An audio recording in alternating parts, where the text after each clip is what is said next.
Todos sabemos la comunidad de Colipilli, antes de la avenida Monseñor, en muchas cosas había injusticia.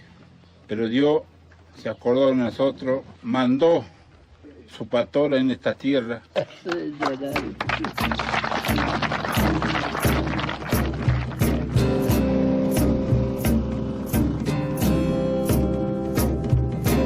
Hace 50 años, un serio sacerdote de la capital federal fue nombrado obispo de una diócesis que no existía en una tierra lejana del sur del país. Apenas llegó, el cura porteño de familia bien recorrió cada centímetro de esta provincia y descubrió un mundo de pobreza e injusticias que con el tiempo se iban a hacer cada vez más duras. Durante su extensa trayectoria, el obispo, Jaime de Nevares, levantó la voz contra las injusticias que veía a diario, luchó por el pueblo mapuche y no dudó en enfrentarse a la última dictadura cívico-militar en defensa de los derechos humanos. Como nunca, los argentinos hemos sabido que para defender nuestro futuro, nuestra dignidad y nuestras vidas, la única herramienta que tenemos es la participación y la movilización.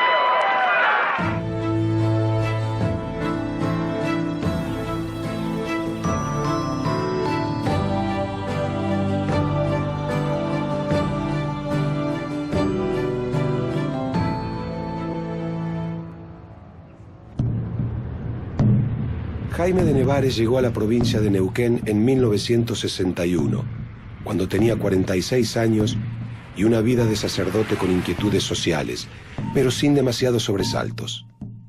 Había sido designado por Juan XXIII, el Papa Bueno, para fundar una diócesis en una tierra casi desierta y desamparada. Sí, la iglesia mandó un príncipe a Neuquén, un príncipe de la iglesia, como se acostumbraba en esa época, ¿no? Y yo creo que de alguna manera llegó este príncipe simpático, joven, deportista, con mucha capacidad humana y con mucho espíritu misionero, ¿no? Pero que después la realidad lo convirtió en un pastor. Fueron momentos muy difíciles del país. Cuando él llegó a la provincia, momentos muy difíciles que vivían las comunidades, sobre todo las comunidades del interior, donde él conoció esa realidad y se involucró y se decidió a tomar, a ser la voz en esos momentos de los que no tenían voz, ¿no es cierto? La provincia de Neuquén a la que llegó de Nevares en los años 60 era muy distinta a la ciudad de Buenos Aires en la que había nacido. Las comunidades mapuches con las que empezaba a relacionarse tampoco se parecían mucho a la familia patricia de la que él provenía. Usted sabe que la mayoría de los obispos en Argentina no vienen de grandes familias y a su vez que entran más tarde al seminario. De Nevares entró ya siendo abogado al seminario. Don Jaime, ante lo social, era un hombre respetuoso de lo que ocurría socialmente y sensible. Cuando un hermano marista, yo soy exalumno de ellos, Jean Pagnol, nos invitó a 3 ya en la universidad a visitar el conventillo que estaba al lado del colegio. Y ahí empezamos a crecer en número, además crecer por dentro porque aprendíamos tantas cosas. Pero el sacudón, el que nos rompió el esquema, fue esa visión que no teníamos ni idea. Al llegar a Neuquén, de Nevares recorrió la provincia palmo a palmo y tomó contacto con las comunidades mapuches, sumidas en la pobreza y el olvido. Años más tarde, esas mismas comunidades iban a darle la máxima distinción posible al nombrarlo Peñi, que en lengua mapuche significa hermano. Dio todo lo que sentía. Por ese motivo la comunidad se sintió así, de tener un obispo como él. Creo que por ese motivo él también se sentía cómodo con nosotros. Todo era una alegría, una fiesta para nosotros, porque era un hermano más que llegaba en nuestro mapa, en nuestra tierra. Nosotros estamos aquí en una comunidad mapuche, acompañando la lucha fundamental del pueblo mapuche, que fue siempre y lo sigue siendo, que es la lucha por la tierra, por la reivindicación de sus derechos. Los mapuches se pusieron de pie porque querían ponerse de pie, pero encontraron en don Jaime la mano donde se pudieron sostener para ponerse de pie.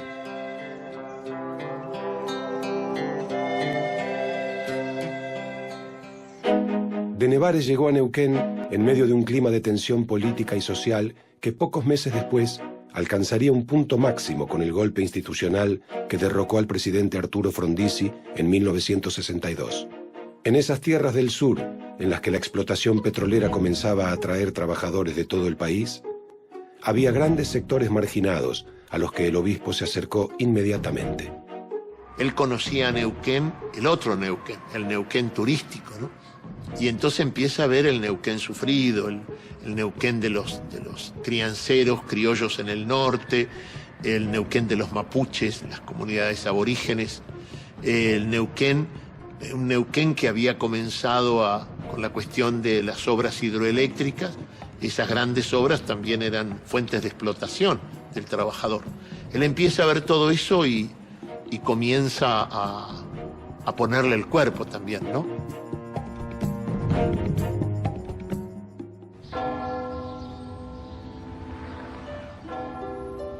El compromiso social de Nevares era el reflejo de sus convicciones religiosas.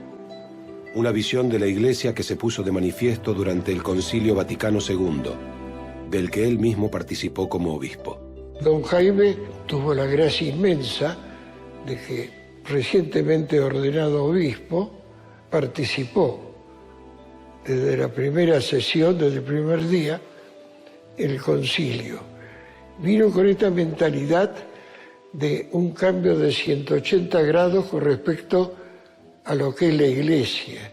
Algunos obispos, sobre todo los más jóvenes de esa época, se lo tomaron en serio. Un Angelelli, un Brasca, don Jaime. Para ellos, y en especial para don Jaime, el concilio fue como una nueva luz que les permitía ver con más claridad su misión y su tarea de pastor y cómo debía ese obispo acompañar a la Iglesia para que estuviera realmente al servicio del pueblo. Por convicción propia y en sintonía con las reformas impulsadas por el concilio, de Nevares se involucraba cada vez más con los sectores marginales de la provincia, mientras que su vínculo con las autoridades políticas se hacía cada vez más tenso. La dictadura del general Onganía, que había tomado el poder en 1966 y se ensañaba especialmente con los trabajadores y con los universitarios, marcó un quiebre definitivo en esa relación y puso en evidencia cuál sería su conducta por el resto de su vida. Don Jaime estaba muy atento a lo que la gente sentía en su realidad concreta. Y entonces estaba atento cuando empezó a escuchar que en el Chocón la gran obra se estaba haciendo a costa de la explotación impresionante de los trabajadores. El complejo del Chocón Cerros Colorados, obra fundamental para el desarrollo de la Patagonia y para el progreso argentino, ya está en marcha. Aquí, donde el río Limay corre derrochando su fuerza potencial entre planicies estériles, habrá de levantarse una obra monumental que transformará la zona del Comahue. Ahí no había seguridad, porque daban una soga que a lo mejor estaban atados los obreros y se cortaban y caían, porque el obrero no se hizo con Portland, se hizo con sangre obrera.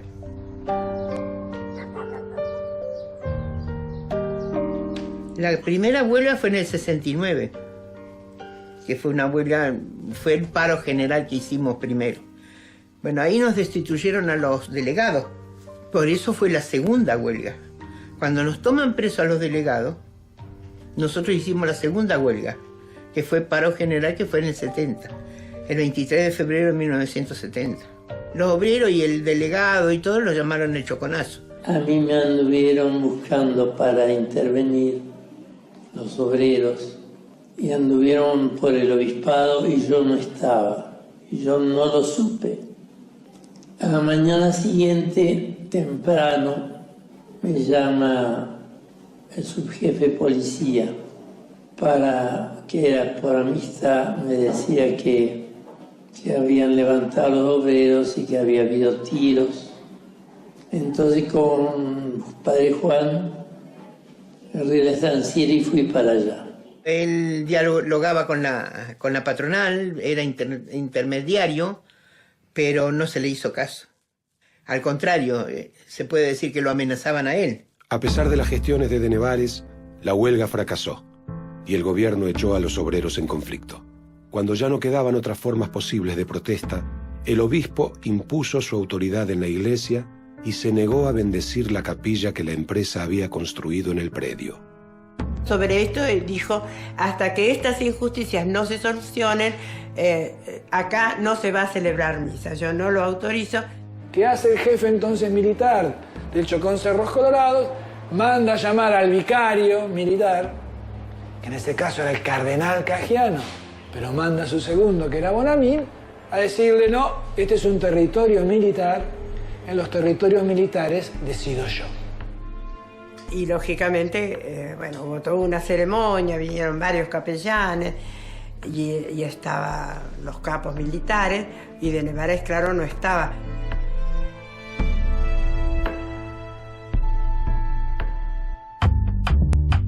El conflicto por la construcción de la represa fue el primer gran choque del obispo con los militares que usurpaban el gobierno y con parte de la cúpula eclesiástica, pero no el último.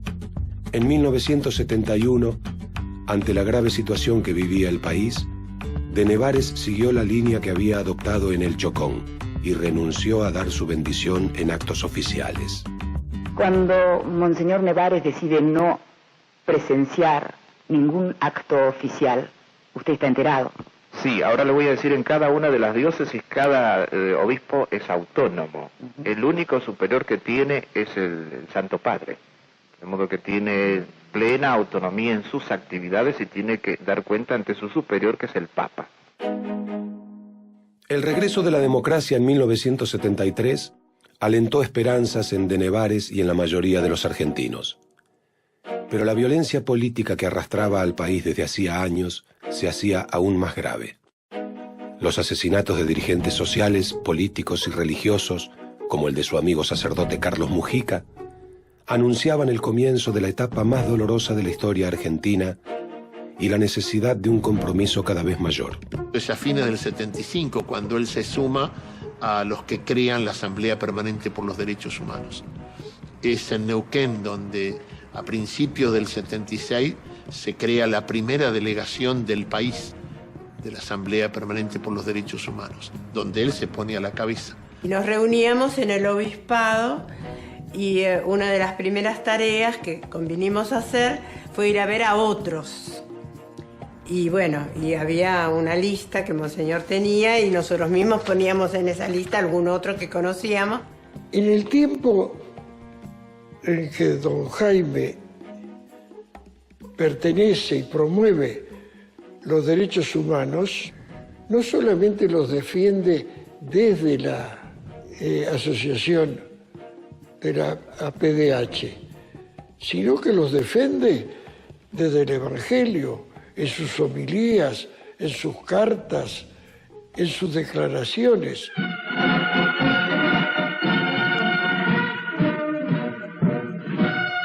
Con la finalidad de preservar el orden y la tranquilidad, se recuerda a la población la vigencia del estado de sitio.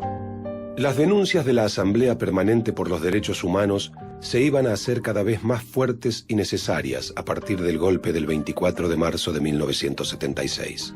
Y como otros sacerdotes y defensores de los derechos humanos, de Nevares tuvo un papel protagónico. Cuando vino la comisión de la OEA, la primera audiencia oficial la tuvo la Asamblea Permanente por los Derechos Humanos, cuyo presidente, uno de los dos presidentes honorarios, era don Jaime. Y cuando le tocó hablar a don Jaime dijo, no, yo no voy a hablar, quisiera que ustedes escuchen a esta joven que ha venido con sus padres, que es Argentina Seguel. Y Argentina Seguel contó lo que nosotros no conocíamos, su secuestro, su tortura, su violación en la escuelita de Bahía Blanca. Yo estaba porque había llevado el portafolio de Monseñor me hizo entrar. Creo que allí la comisión de la OEA se dio cuenta de qué cosas pasaban acá que no se decían. Él, junto con el obispo Esaine y después el obispo Nova, son los 3 únicos obispos sobre 70 que durante el 76 al 83 continuamente reclaman, siguen siendo obispos, siguen formando parte de la conferencia episcopal, pero dicen no puede ser que no haya una voz a los detenidos y desaparecidos. De Nevares utilizaba todos los recursos a su alcance para denunciar las violaciones a los derechos humanos que se cometían en el país.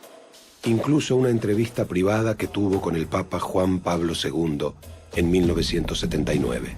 Llevamos la documentación que don Jaime había juntado, ¿no es cierto?, sobre desaparecidos, detenidos ilegalmente, o sea, a disposición del Poder Ejecutivo, y sobre todo de los niños que ya se estaban buscando, ¿no es cierto?, hacía 2 años que se estaban buscando los niños que habían sido secuestrados o habían nacido en cautiverio. Me consta, porque don Jaime así lo dijo, que este tema lo hablaron largamente con el Papa. Por eso digo que desde esa fecha a mí me consta personalmente que el Papa y el Vaticano sabía y tenía pruebas de lo que había ocurrido, lo que estaba ocurriendo en la Argentina. Para de Nevares, la búsqueda de los desaparecidos era una ocupación permanente que sostenía desde su posición de obispo y miembro de la APDH y en el acompañamiento incondicional a las madres y abuelas de Plaza de Mayo.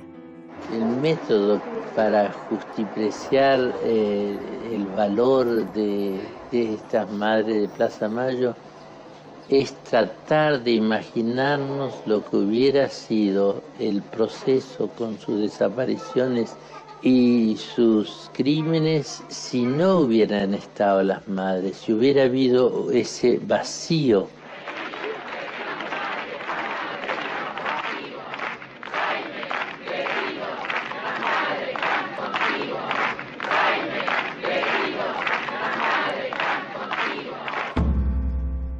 La incansable lucha que llevaban adelante de Nevares y los organismos de derechos humanos tuvo un momento decisivo con el retorno de la democracia en 1983. A los pocos días de haber asumido, el presidente Raúl Alfonsín ordenó juzgar a los ex jefes militares y dispuso la creación de la Comisión Nacional sobre la Desaparición de Personas, encabezada por el escritor Ernesto Sábato e integrada por otras 10 personalidades, entre las que se encontraba Jaime de Nevares. La mayoría de las puertas de la iglesia se cerraron para los familiares de los desaparecidos y demás.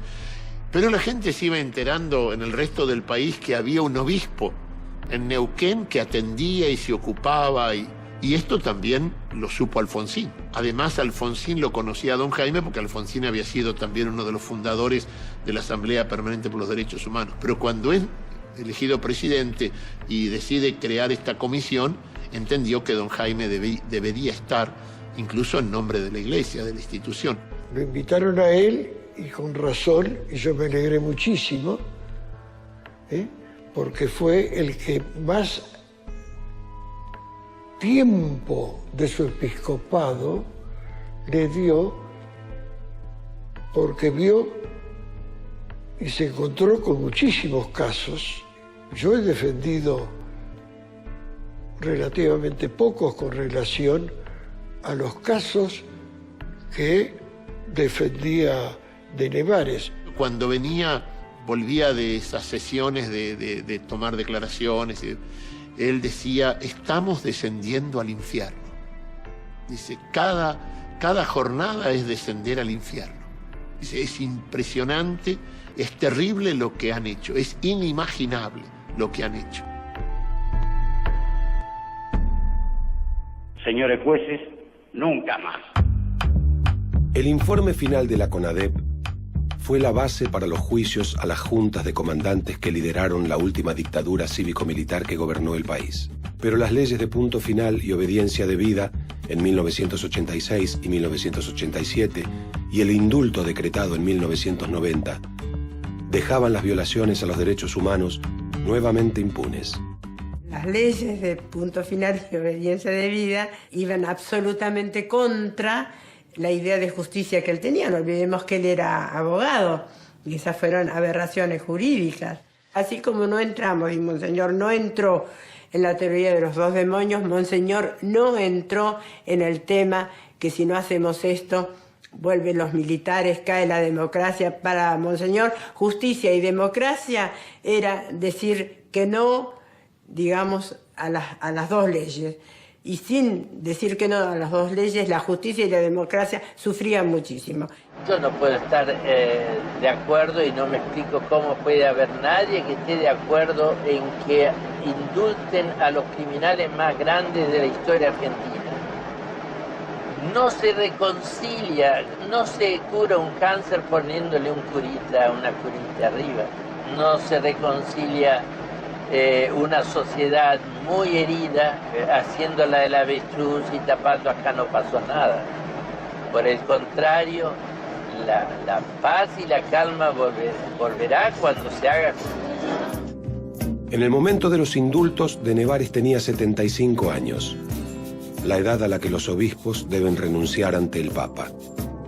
Sin embargo, Juan Pablo II le otorgó un año más al frente de la diócesis y don Jaime aprovechó para recorrer nuevamente la provincia y permitir que el monseñor, no el hombre, pudiera despedirse de los neuquinos.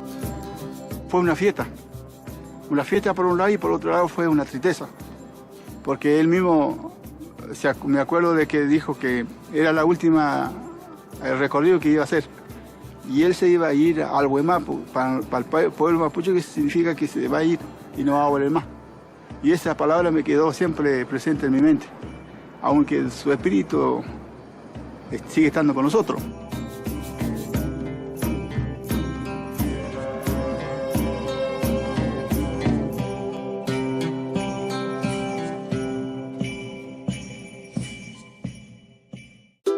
De Nevares dejaba de ser obispo, pero no pensaba en jubilarse ni en descansar. En 1994, el Congreso declaró la necesidad de reformar la Constitución Nacional y don Jaime aceptó la invitación del Frente Grande para encabezar la lista de candidatos a convencionales constituyentes por la provincia de Neuquén. Él tomó una decisión que también fue, como él decía, la última patriada. Que lo que él pensaba era que para un ciudadano en este país, en un país, el más alto honor es poder participar en la redacción de la Constitución. Él no hizo ningún acto político, o sea, no hubo ningún acto de campaña. Él hizo una conferencia de prensa explicando por qué aceptaba y nada más. Llegó el día de las elecciones, ganamos por casi el 30% de los votos y salió primero, ¿no? Salió en realidad don Jaime, ¿no? Fue la primera vez en la historia de la provincia que alguien que no es del partido provincial gana una elección por encima de todos los demás candidatos. Juráis por Dios, por la patria y estos santos evangelios, desempeñar fielmente el cargo de convencional y obrar en todo de conformidad con lo que prescribe la Constitución Nacional. Sí, juro. En ese momento particular se había conformado un pacto de olivos, que se llamó el Pacto de Olivos, entre el presidente Menem y el expresidente Raúl Alfonsín, por el cual habían resuelto la convocatoria a la reforma, pero con un núcleo de temas que no se debatían, entre los cuales estaba fundamentalmente la reelección. Entonces, esto había generado una reacción y él lo veía muy mal, que no se pudiera debatir la reforma de la Constitución. La noche anterior yo estaba en la cordillera y lo llamé por teléfono y le dije, ¿no? Bueno, tenés todo preparado, qué sé yo. Sí, igual no llevo muchas cosas. Bueno, le digo, pero dice, porque intuyo de que me voy a volver enseguida. Es que en este momento manifiesto mi decisión de abandonar definitivamente esta constitución, esta convención constituyente. Por eso digo, señor presidente y señores convencionales, parafraseando a un personaje argentino que mucho admiro, no quiero asistir a los funerales de la República. Tomó la decisión de renunciar y retirarse de la convención en un grado de coherencia, ¿no? De ética impresionante con lo que él había planteado y con lo que hizo, digamos, como dije, su última patriada, ¿no? Su última patriada, dejando el ejemplo para los que vienen para adelante.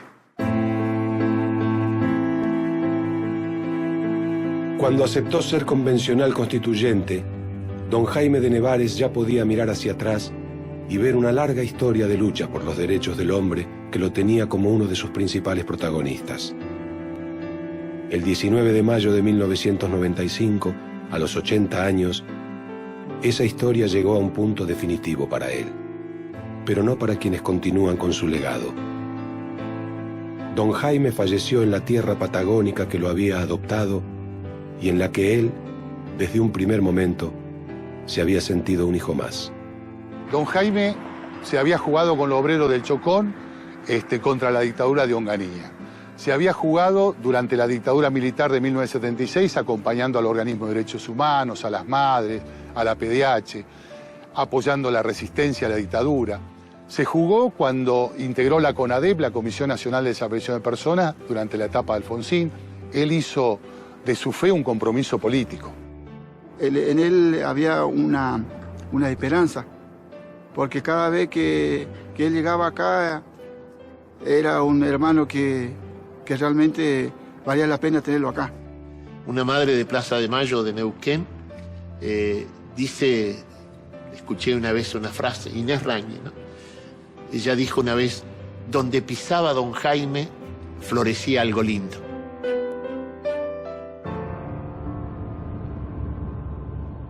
La fuerza, la mole, la energía está ahí. Está en ustedes. En muchísima gente que no puede estar aquí y en muchísima gente que ya no está aquí, pero que se jugó la vida y la perdió. La perdió aparentemente, porque vive en el recuerdo, en el ejemplo de aquellos que se jugaron por la justicia y el derecho.